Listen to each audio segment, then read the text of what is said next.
नमस्कार दोस्तों, मेरा नाम संकल्प है और आज से हम लोग सीबीएसई बोर्ड के क्लास 9th के हर एक सब्जेक्ट का हर एक चैप्टर अच्छे से कवर करेंगे। तो आज हम लोग हिस्ट्री के पहले चैप्टर जो कि है फ्रेंच रेवोल्यूशन उसे कवर करेंगे। तो चलिए शुरू करते हैं।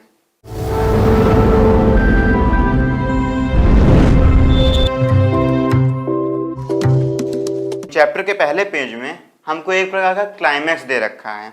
इसमें हमको बताया जाता है कि 14 जुलाई 1789 को कुछ लोग 7000 मैन एंड वेमेन एक प्रिजन पे गैदर हो जाते हैं, यानी कि इकट्ठा हो जाते हैं, जिसका नाम है बास्तील।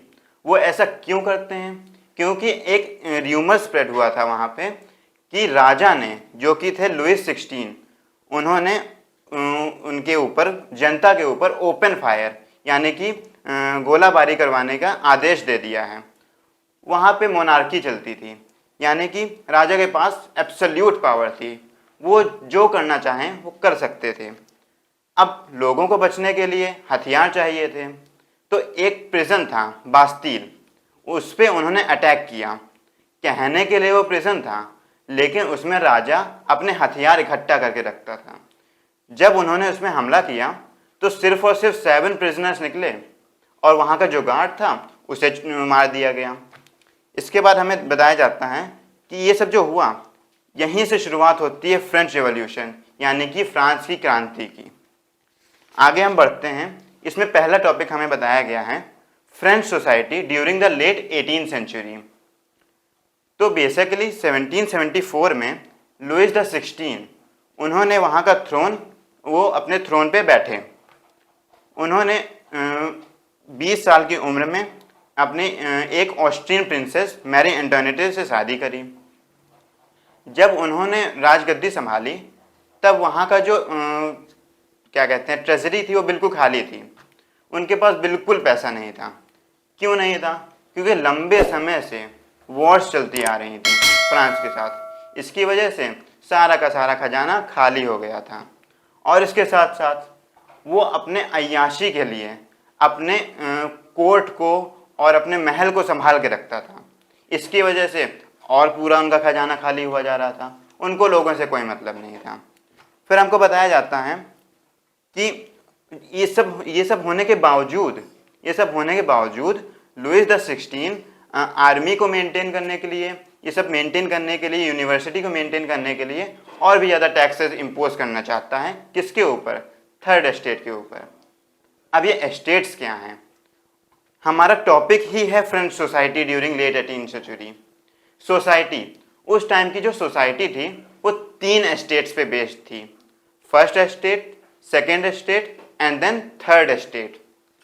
फर्स्ट एस्टेट के लोग जो कि थे प्रीस्ट यानी कि पादरी, उनको हम लोग क्लर्जी भी कहते हैं। उनके पास एब्सोल्यूट राइट्स थे। वो जनता से सारा का सारा जनता से 1/10 एग्रीकल्चरल प्रोड्यूस का एक टैक्स के रूप में ले सकते थे। उनको खुद को टैक्स नहीं देना पड़ता था। उनको बहुत सारे प्रिविलेजेस भी दिए जा चुके थे। और वहीं पे हमारा आता है सेकेंड एस्टेट, जो कि था नोबिलिटी। वो भी क्लर्जी जैसा था, उसके पास भी बहुत सारे प्रिविलेजेस थे। वो राजा के करीबी लोगों में आता था, एक प्रकार से नोबल्स थे वो लोग ना। जो तीसरा स्टेट था हमारा, तीसरा एस्टेट, वो था वर्किंग पॉपुलेशन। 90% जनता थी वो इसी में आती थी। अब सिर्फ और सिर्फ इन 90% लोगों को टैक्स भरना पड़ता था। बाकी के जो फर्स्ट एस्टेट और सेकेंड एस्टेट थे उनको टैक्स वैक्स कुछ नहीं भरना पड़ता था। वो आराम से अपना जीते थे और प्रिविलेजेस को एंजॉय करते थे। तो यहाँ पे एक इनइक्वालिटी चल रही थी थर्ड एस्टेट के चलते। अब थर्ड एस्टेट में अगर हम और डिस्क्राइब करें तो कौन कौन लोग होते थे? तो मेनली 2 प्रकार के लोग होते थे। एक तो जो अनएजुकेटेड थे, जैसे कि पीजेंट्स वगैरह और आर्टिसंस वगैरह। एक जो थोड़े एजुकेटेड थे, जिनको हमने मिडिल क्लास का नाम दिया। वो जैसे कि लॉयर्स हो गए, वो सब थे। इसके बाद हमको बताया जाता है यहाँ पे 2 प्रकार के टैक्स थे। जैसे कि हमने पहले बताया कि एक टैक्स था जो प्रीस्ट लोग लेते थे, पादरी लेते थे, फर्स्ट एस्टेट लोग लेते थे, उसे हम लोग तीथेस कहते थे। और दूसरा था टाइल, वो लिया जाता था गवर्नमेंट के द्वारा, ये एक डायरेक्ट टैक्स था, और बहुत सारे इनडायरेक्ट टैक्सेस भी थे। फिर उसके बाद है हमारा वहीं पे इसी टॉपिक में एक और सब टॉपिक है, द स्ट्रगल टू सर्वाइव। इसको हम लोग सब्सिस्टेंस क्राइसिस भी कह सकते हैं। सब्सिस्टेंस क्राइसिस क्या होता है? एक ऐसी सिचुएशन जिसमें कि खाने के भी लाले पड़ जाएं, लोगों के पास खाने तक के लिए पैसे ना बचें। अब एक्चुअली में इसको इलेबोरेट करते हैं कि एक्चुअली में था क्या। अगर हम देखा जाए तो 1715 में जो पॉपुलेशन थी फ्रांस की वो थी 23 मिलियन, यानी कि 2 करोड़ 30 लाख। और 1789 में यानी कि कुछ 70 सालों में अप्रोक्सीमेटली वहाँ की पॉपुलेशन 50 लाख लोगों से ज़्यादा बढ़ गई, यानी कि 28 मिलियन हो गई। अब पॉपुलेशन बढ़ती जा रही है लेकिन कंडीशन वहाँ की ख़राब है, प्रोडक्शन कम होता जा रहा है। पॉपुलेशन बढ़ रही है, प्रोडक्शन कम हो रहा है। अब क्या होगा? प्राइजेस, फूड प्राइजेस इंक्रीज कर जाएंगे और लोगों के पास कुछ भी खरीदने का पैसा ही नहीं बचेगा, क्योंकि सब इतना महंगा हो गया, वो कोई खरीद ही नहीं पा रहा है। खासकर कौन लोग? थर्ड एस्टेट के लोग। तो ये एक मेन रीज़न था फ्रेंच रेवोल्यूशन का। अब हम आगे बढ़ते हैं। A growing middle class envisages to end privileges. Growing middle class, अभी मैंने बताया था थर्ड एस्टेट में 2 प्रकार के लोग थे। उसमें से एक थे मिडिल क्लास, यानी कि एजुकेटेड पीपल, जो थोड़े एजुकेटेड थे। अब एजुकेटेड थे तो उनके पास थोड़े बहुत आइडियाज़ भी होंगे, वो पढ़ भी सकते हैं। तो उन्होंने क्या किया, 3 फिलोसफर्स थे उस टाइम पे, John Locke, Montesquieu and Jean Jacques Rousseau. John Locke ने क्या बताया था? जॉन लॉक की एक बुक थी 2 ट्रीटिसेस ऑफ गवर्नमेंट। उन्होंने इसमें बताया था कि डॉक्ट्राइन ऑफ डिवाइन, यानी कि राजा को भगवान का दर्जा नहीं दिया जाना चाहिए।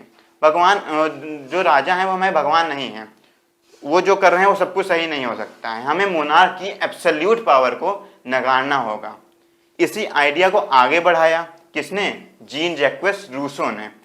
उन्होंने अपनी बुक सोशल कॉन्ट्रैक्ट में बताया कि जो जनता है और जो राजा है, यानी कि जो लीडर है, उनके बीच में एक सोशल कॉन्ट्रैक्ट होना चाहिए। उनके बीच में दूरियां नहीं होनी चाहिए, गैप्स नहीं होने चाहिए, ताकि देश का जो कारोबार है उसे अच्छे से चलता रहे। अब जो हमारे थर्ड फिलोसफर थे, जो कि थे मॉन्टेस्क्यू, उन्होंने अपनी spirit of loss, 2 spirit of loss book में क्या बताया? इसी आइडिया को आगे बढ़ा दिया उन्होंने बताया कि जो डिवीजन, जो पावर्स है, जो मोनार्क की पावर है, उसे डिवाइड कर देना चाहिए। किस बेसिस पे? सबसे पहला था लेजिस्लेटिव, दूसरा था एग्जीक्यूटिव एंड देन जुडिशरी। तो इसमें हमको मेन इतना बताया गया है। फिलोसफर्स भी फ्रेंच रेवोल्यूशन का एक मेन कॉज थे। फिर हम लोग बढ़ते हैं आगे सेकेंड टॉपिक, जो कि है द आउटब्रेक ऑफ रेवोल्यूशन। मतलब कब ये क्रांति टूटती है, खुलती है। लुई 16 को टैक्स बढ़ाने थे, क्योंकि उनका खर्चा चल नहीं रहा था। उन्होंने हर जगह पे पैसे लगा रखे थे, और टैक्स कौन देगा? Third estate. अब जो हमारे लुई 16 थे, जो राजा थे, वो बहुत चालाक थे। उनको लगता था वो चालाक हैं। एक एस्टेट्स जनरल की मीटिंग होती थी, टैक्स बढ़ाने के लिए उनको बुलाना पड़ता था। तो आखिरी बार 1614 में बुलाया गया था, यानी करीब 100 साल पहले, करीब 150 साल पहले बुलाया गया था। और अब 5 मई 1789 को इसको बुलाया जाता है।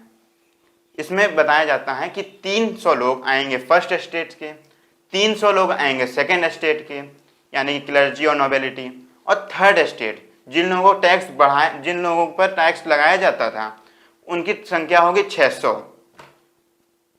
फेयर है ना, इक्वलिटी है यहाँ पे, अभी लग रहा है हम लोगों को। फिर उसके बाद पूछा जाता है कि क्या हम लोगों को टैक्स बढ़ाने चाहिए? तो अब सबने, जो थर्ड एस्टेट के थे, उन्होंने तो कहा नहीं बढ़ाना चाहिए। फर्स्ट और सेकेंड एस्टेट के कहा उनको बढ़ाना चाहिए। अब यहाँ पे लुई 16 ने दिमाग चलाया। उन्होंने कहा कि जो फर्स्ट एस्टेट है, सारे 300 लोगों का एक वोट होगा। जो सेकेंड एस्टेट है, उसमें सारे 300 लोगों का एक वोट होगा, और जो थर्ड एस्टेट है, उसमें 600 लोगों का एक वोट होगा। तो ऑफ कोर्स थर्ड एस्टेट वाले हारेंगे। ऑफ कोर्स वो दोनों लोग 2 वोट देंगे और वो लोग जीत जाएंगे और टैक्सेस इम्पोज हो जाएंगे। अब एक अच्छी चीज़ यहाँ थी कि जो थर्ड स्टेट के लोग थे वो एजुकेटेड लोग आए थे, अनएजुकेटेड को अलाउ नहीं था। तो उन्होंने वहाँ पे विद्रोह किया कि ये तो गलत है। उन्होंने फिलोसफर से आइडियाज़ रखे। तब राजा ने कहा भैया ये नहीं हो पाएगा, जो हमने बताया है वही करना पड़ेगा, सालों से यही चलता आया है और यही चलेगा। तो उन्होंने विद्रोह में वो सभा छोड़ी और बाहर गए और उन सब लोगों ने शपथ ली कि जब तक हम लोग फ्रांस के लिए एक कॉन्स्टिट्यूशन नहीं बना देंगे तब तक हम लोग अलग नहीं होंगे। लेकिन अब उनको तो वहाँ से बाहर निकाल दिया गया। तो उन्होंने 20 जून 1789 को एक शपथ ली। इस शपथ में टेनिस कोर्ट में ली और वहाँ पे 2 लीडर्स थे, अबेसियस और मीराबू। अब सोचने की बात यह है कि ये दोनों जो लीडर थे वो फर्स्ट और सेकंड स्टेट के थे। इन दोनों को ऐसा लगता था कि जो थर्ड स्टेट के साथ हो रहा है वो गलत हो रहा है और उन्होंने उनका पूरा साथ दिया था। फिर आगे हमको बताया जाता है कि जो क्लाइमैक्स था जब सबसे पहले चैप्टर में, सबसे पहले पेज में, तो वही यहाँ पे दिया गया है कि बहुत सारे यहाँ पे काफ़ी ज़्यादा रायोट्स हो रहे थे, खाने का पैसा नहीं, कुछ खाने के लिए पैसा नहीं है, कुछ भी नहीं है। तो अब सब लोगों ने मिलके बास्टील पे हमला किया और यहीं से फ्रेंच रेवोल्यूशन स्टार्ट हो गया। France becomes constitutional monarchy next topic है हमारा, सब टॉपिक। कॉन्स्टिट्यूशनल मोनार्की क्या होता है कि मतलब राजा तो रहेगा पर उसकी पावर लिमिट हो जाएंगी, यानी कि जो कॉन्स्टिट्यूशन होगा वो उसकी पावर लिमिट कर देगा। लेकिन अब ये जो राजा है इसने एक्सेप्ट क्यों कर लिया? वो तो भाई बहुत ऑटोक्रेटिक था कि भैया हम ये सब नहीं मानेंगे, हम तो अपनी चलाएंगे। एक्चुअली हुआ ये कि वहाँ की सिचुएशन बहुत टेंस हो गई थी। अगर राजा एक्सेप्ट ना करता तो मार दिया जाता। वहाँ पे बहुत ज़्यादा टेंस सिचुएशन हो गई थी। इसमें हमको बताया जाता है कि जो कॉन्स्टिट्यूशन जो वो बना रहे थे वो थर्ड स्टेट के लोग, उनको नेशनल असेंबली भी कहा गया था। मैं बताना भूल गया था, उन्हें नेशनल असेंबली भी कहा गया था। उन्होंने 1791 3 साल बाद कॉन्स्टिट्यूशन तैयार करके रख दिया और राजा ने उसको एक्सेप्ट कर लिया। अब इसमें कुछ नेचुरल एंड इनएलिएनेबल राइट्स, यानी कि जो राइट्स जरूरी हैं वो दिए गए थे। 4 राइट्स थे। पहला राइट था राइट टू लाइफ, मतलब लाइफ की राइट होना चाहिए, मतलब आपको जीने का पूर्ण अधिकार है। फ्रीडम ऑफ स्पीच, ये बहुत अच्छी चीज़ थी, आपको बोलने का, अपने विचार रखने का पूरा अधिकार है। तीसरा है फ्रीडम ऑफ ओपिनियन, ये भी इससे रिलेटेड है। ओपिनियन मतलब अपना ओपिनियन रखने का पूरा अधिकार है।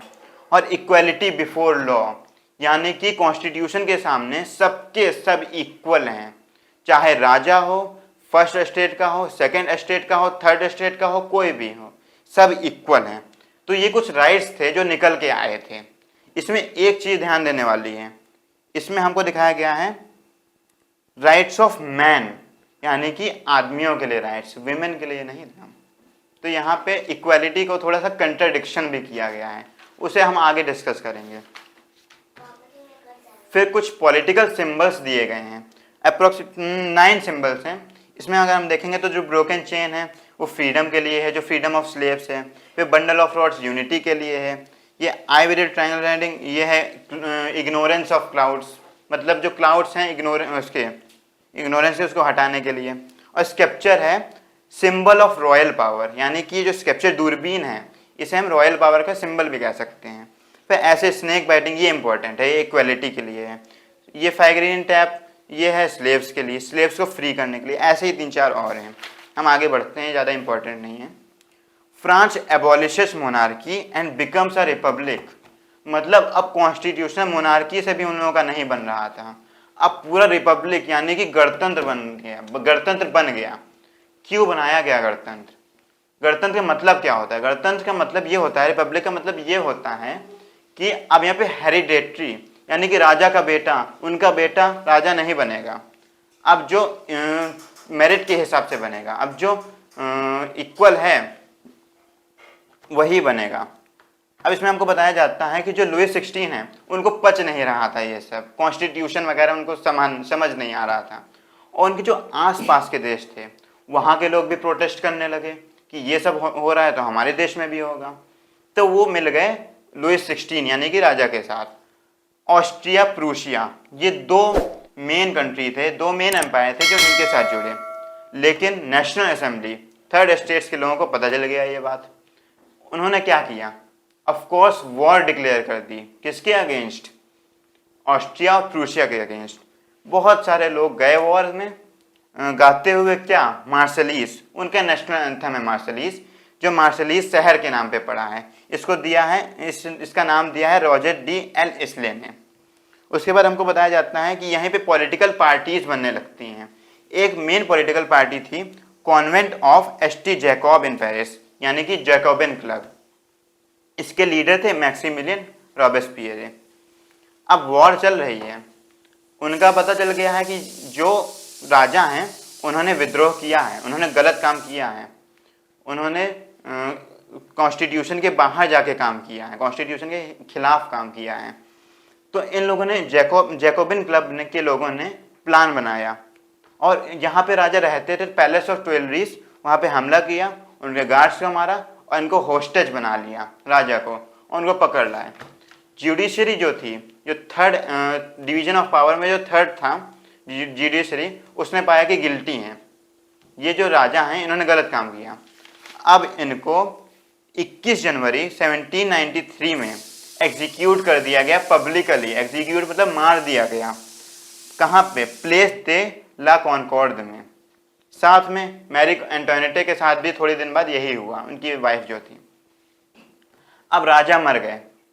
अब यहाँ पे लोग समझ आ गया कॉन्स्टिट्यूशन मोनार्की नहीं चल पाएगी, अब हमको दूसरा कुछ देखना पड़ेगा। तो वहाँ पे आई रिपब्लिक। अभी बताया था मैंने रिपब्लिक आई। रिपब्लिक में अब यहाँ पे एक मेन टॉपिक है द रीन ऑफ टेरर। जो जैकोबिन क्लब, जिसने राजा को मारा, होस्टेज बनाया, जिन्होंने राजा को ख़त्म किया, मोनार्की ख़त्म करी, उसके एक लीडर थे मैक्सिमिलियन रॉबेस्पियर, जो मैंने अभी बताया। वो 1793 से 1794 2 साल रूल किए।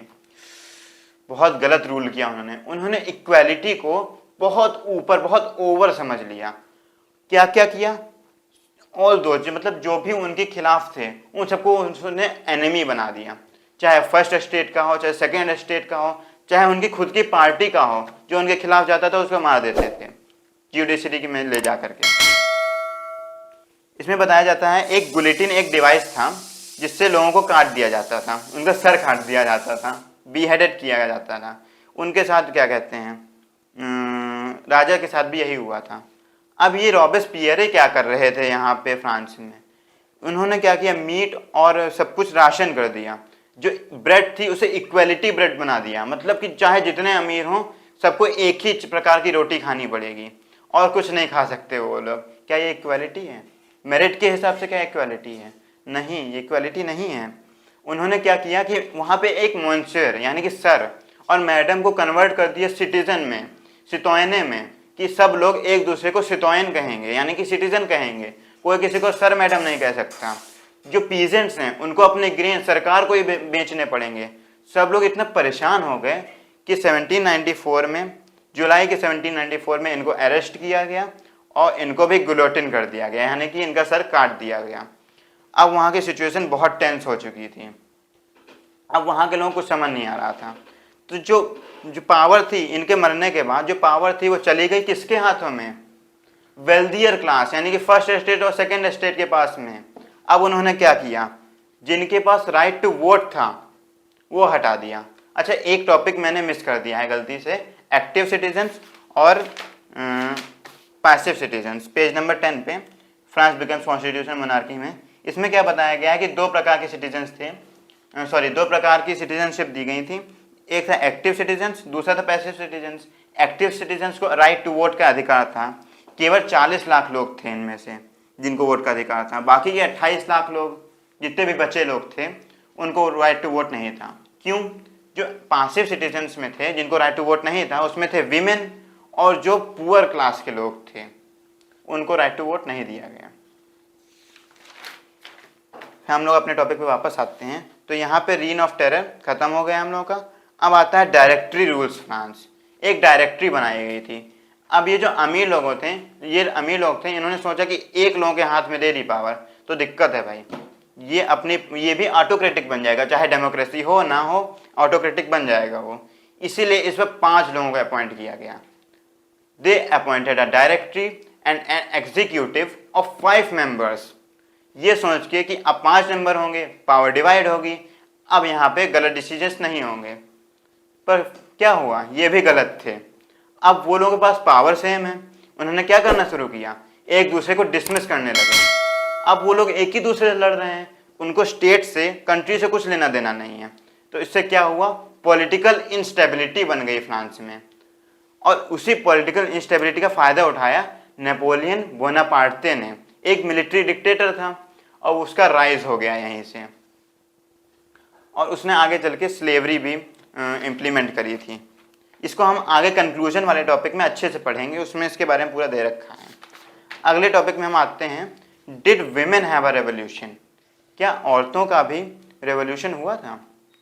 अब यहाँ पे हमको एक चीज़ गौर करने वाली है, जब ऑस्ट्रिया और प्रूशिया के खिलाफ जंग लड़ी जा रही थी, तब उस जंग में सारे आदमी लोग, सारे मैन लोग चले गए थे, तब देश को कौन संभाल रहा था, विमेन ही संभाल रही थी पूरे देश को, सारा काम कर रही थी। लेकिन उनको कोई राइट नहीं मिला, उनको पैसिव सिटीजन बना दिया गया, उनको राइट टू वोट नहीं मिला, उनको कुछ नहीं मिला। जब जैकोबिन क्लब था, तब उनको खुद के पॉलिटिकल क्लब्स नहीं बनाने को मिलते थे, वो पॉलिटिक्स की बातें नहीं कर सकती थी, उनकी सिचुएशन बहुत खराब थी। रिवॉल्यूशन के पहले उनके पास कोई भी राइट्स नहीं थे, लगभग कोई राइट्स नहीं, ना ही उनके पास डाइवोर्स का राइट्स था, ना ही उनके पास मैरिज का राइट था कि वो अपने हिसाब से मैरिज कर सकती हैं। उनको दबे कुचले लोगों के साथ रहना पड़ता था, उनको दबे कुचले काम करने पड़ते थे, जैसे कि सीमस्ट्रेसेस, टेलर वाले काम, और फिर उसके बाद लॉन्ड्रेसेस जो घर में काम करती हैं औरतें, वो सारे काम करने पड़ते थे। लेकिन रेवोल्यूशन के बाद थोड़ी सी कंडीशन सुधरी थी, बहुत नहीं, थोड़ी सी। क्या सुधरा था कि मैरिज, जो डाइवोर्स था वो बोथ मैन एंड वेमेन के लिए लीगल हो गया था, मतलब अब दोनों लोग डाइवोर्स एक दूसरे को दे सकते थे। अब उनके घर वाले उनके ऊपर मैरिज के लिए फोर्स नहीं कर सकते थे, अब वो अपने हिसाब से अपने हस्बैंड को चूज कर सकती थी। और एक चीज़ और इम्प्लीमेंट की गई थी, वो बहुत अच्छी थी। क्या था कि एजुकेशन वॉज मेड कंपलसरी, यानी कि वुमेन के लिए एजुकेशन कंपलसरी हो गई थी, पर राइट टू वोट उनको नहीं मिल पाया, पॉलिटिक्स में उनका हाथ नहीं आ पाया। लेकिन वो लगातार 200 साल तक लड़ती रही, 200 साल तक, और 1946 में अंत में उनको राइट टू वोट मिला, 1946 में। फिर हमारा 5th टॉपिक है द एबॉलिशन ऑफ स्लेवरी। इसमें हमको बताया जाता है एक ट्रायंगुलर स्लेव ट्रेड थी, ट्रायंगुलर स्लेव ट्रेड। ये है हमारा यूरोप, यूरोप में है हमारा फ्रांस, इधर पे है हमारा अफ्रीका, और यहाँ पे है हमारा अमेरिका। इस अमेरिका में इस फ्रांस की कुछ कॉलोनीज थी, तो यहाँ पे जो क्या कहते हैं मर्चेंट्स थे, वो सेल करके आते थे अफ्रीका में। यहाँ पे वो लोग स्लेव्स खरीदते थे, उनको शिप्स में भर के, बेड़ियाँ बांध के शिप्स में भर के ले जाते थे और कड़ी मेहनत करवाते थे। कहाँ पे, वहाँ पे अमेरिकन कॉलोनीज में। और उसी वजह से जो ग्रोइंग डिमांड्स थी फ्रांस में, वो मीट कर पाई थी, मतलब वो उनको मिल पाया था सारा प्रोडक्शन वाला सामान। तो ये बहुत गलत चीज़ हो रही थी, और इसके चक्कर में जो बहुत सारे डिबेट भी हुए थे कन्वेंशन द्वारा। कन्वेंशन क्या थी, जो नेशनल असेंबली थी उसको रिपब्लिक, जब कॉन्स्टिट्यूशन मोनार्की हटी थी, रिपब्लिक बनी थी, उसका नाम रख दिया गया था कॉन्वेंशन, बस इतना है। वही नेशनल असेंबली ही एक प्रकार से कॉन्वेंशन है। तो कॉन्वेंशन ने सोचा कि वहाँ पे सब डिबेट्स चल रहे थे बहुत लंबे समय से कि स्लेवरी को एबॉलिश कर देना चाहिए, यानी कि स्लेवरी को ख़त्म कर देना चाहिए। लेकिन वो लोग ऐसा कर नहीं पा रहे थे। अंत में 1794 में वो हटाई गई, स्लेवरी एबॉलिश की गई। लेकिन 10 साल बाद 1804 में फिर से क्या कहते हैं, क्या नाम था उनका, नेपोलियन बोनापार्टे, उन्होंने फिर से री इंट्रोड्यूस कर दी 1804 में। लेकिन अंत में बिल्कुल पूरी तरीके से एबॉलिश कब हुई, बिल्कुल फाइनली कब एबॉलिश हो गई, उसके बाद कभी इंट्रोड्यूस नहीं हुई, वो ही 1848 में। तो इसमें ट्रायंगुलर स्लेव ट्रेड था और ये थोड़ा सा एबॉलिशन ऑफ स्लेवरी था। इस टॉपिक में बस ये 2 मेन क्वेश्चंस थे। The revolution and everyday life, इसमें एक चीज़ बताई गई है कि जैसे ही बास्तील का वो हुआ था, अटैक हुआ था बास्तील पे जो लोगों ने किया था, उसके बाद एबॉलिशन ऑफ सेंसरशिप हुआ था, मतलब लोग अपने व्यूज़ प्रकट कर सकते थे। इसमें ये बताया गया है केवल। कंक्लूजन, इसमें बताया गया है कि डायरेक्टरी के बाद, मैंने अभी बताया था कि 1804 में डायरेक्टरी के बाद नेपोलियन बोनापार्टे का राइज हुआ। क्यों? क्योंकि वहाँ पे पॉलिटिकल इंस्टेबिलिटी थी, वो एक मिलिट्री डिक्टेटर था और उसने दो मेन रिफॉर्म्स इंट्रोड्यूस किए थे। पहला था प्रोटेक्शन ऑफ प्राइवेट प्रॉपर्टी, यानी कि प्राइवेट प्रॉपर्टी को प्रोटेक्शन दी जाएगी, कोई भी आपकी प्राइवेट प्रॉपर्टी हड़प नहीं सकता है। तो ये लोगों को बहुत अच्छा रिफॉर्म लगा। दूसरा रिफॉर्म क्या था? दूसरा रिफॉर्म ये था कि उसने uniform system of weights and measures provide करा दिया था। यूनिफॉर्म सिस्टम ऑफ वेट्स क्या था? वहाँ पे ऐसा था कि जैसे कुछ स्टेट, जैसे अभी यहाँ सीतापुर है, यहाँ पे गोल्ड की कीमत है, 1 ग्राम गोल्ड की कीमत है मान लीजिए 1000। लखनऊ में है 1 ग्राम गोल्ड की कीमत 2000। फर्क आया? तो इसी चक्कर में टैक्स वैसे बहुत टेंशन थी। अब उसने क्या किया, पूरे के पूरे देश में, पूरे फ्रांस में हर जगह 1 ग्राम गोल्ड का वैल्यू 1000 रख दिया, फिर जितना भी इसको जितना रखना था उसने रख दिया। इससे जो मर्चेंट्स थे उन सबको बहुत प्रॉफिट हुआ, बहुत अच्छा रहा उनके लिए। तो ये इनका जो 2 सिस्टम थे ये लोगों को बहुत पसंद आए। लेकिन ये एक मिलिट्री डिक्टेटर थे और ये हमेशा दूसरी कंट्रीज पे अटैक करते रहते थे और अंत में 1815 में इनको वाटरलू के उसमें हरा दिया गया, क्योंकि इन लोग अब इनको पसंद करना कम कर दिए थे, क्योंकि बस ये हमला ही करते रहते थे और अपनी आर्मी को ही ले जाया करते थे। इसकी वजह से इनको 1815 में इनका भी अंत हुआ। यहीं पे हमारा चैप्टर ख़त्म होता है और यहाँ पे हमको कुछ इस चैप्टर का पूरे चैप्टर का निचोड़ बताया गया है कि एक्चुअली पूरे चैप्टर को पढ़ने का मतलब क्या था। हमने चैप्टर को पढ़ तो लिया, लेकिन इसका निचोड़ क्या निकला? हम भारत में फ्रेंच रेवोल्यूशन क्यों पढ़ रहे हैं? मेनली 2 रीज़न है। The ideas of fundamental rights, जो राइट्स हैं जो हम लोग एंजॉय करते हैं, उनका जो आइडिया था वो यहीं से निकला था। जो इनका आइडिया था वो यहीं से निकला था, फ्रेंच रेवोल्यूशन से। और जो आइडिया ऑफ लिबर्टी, जो फ्रीडम हम लोग एंजॉय कर रहे हैं, वो भी यहाँ से निकला था। जो फ्रेंच रेवोल्यूशन था उसका मेन नारा ही था लिबर्टी, इक्वालिटी, फ्रेटर्निटी। लिबर्टी मतलब फ्रीडम, इक्वालिटी मतलब सब लोग बराबर हैं, फ्रेटर्निटी मतलब ब्रदरहुड, यानी कि सब लोग अच्छे से रहेंगे, एक फैमिली की तरह रहेंगे। तो ये 2 मेन चीज़ निकली थी फ्रेंच रेवोल्यूशन से। तो यहीं हमारा चैप्टर पूरी तरीके से ख़त्म हो जाता है।